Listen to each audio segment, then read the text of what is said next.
Time management কথাটা শুনতে ছোট হলেও আসলে কিন্তু টাইম ম্যানেজমেন্ট করা বেশ কঠিন ব্যাপার। আপনি স্টুডেন্ট হন বা আপনি ওয়ার্কিং হন বা নন ওয়ার্কিং, আপনি যেই হন না কেন, আপনার সারাদিনের কাজের মধ্যে যদি ঠিকঠাক টাইম ম্যানেজমেন্ট না হয় তাহলে কিন্তু আপনার কাজে নানা রকম সমস্যা আসতে পারে, কিংবা আপনার পছন্দের কাজগুলো করার জন্য হাতে আপনার সময় থাকবে না। সেই জন্য একটা সঠিক এফেক্টিভ টাইম ম্যানেজমেন্ট কিন্তু আপনার জীবনে অনেক পরিবর্তন আনতে পারে।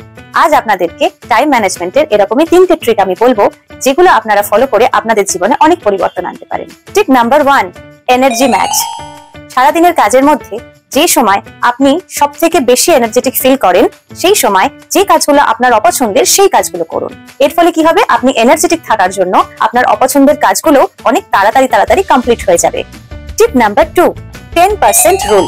অর্থাৎ যখনই কাজ করার সময় মনে হয় উফ আর ভালো লাগছে না এই কাজটা করতে, কিংবা এই কাজটা আমার ভীষণ অপছন্দের কাজ, তখন নিজেকে বোঝান যে এই কাজের মাত্র 10% আমি এখন করব, মানে আমি জাস্ট একটু করেই এই কাজটা রেখে দেবো, সবটা করব না।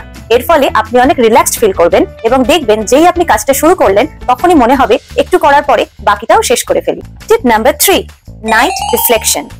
প্রত্যেক দিন ঘুমোতে যাওয়ার সময় হাতে 5 মিনিট টাইম নিন আর ভাবুন যে আজকে সারাদিনে কোন কাজগুলো আপনার অনেক বেশি টাইম নিয়ে নিল অথচ সেগুলো সেরকম গুরুত্বপূর্ণ ছিল না, আর কোন কাজগুলো আপনার জন্য ইম্পর্টেন্ট ছিল অথচ সেগুলোর জন্য আপনি সময় দিতে পারলেন না।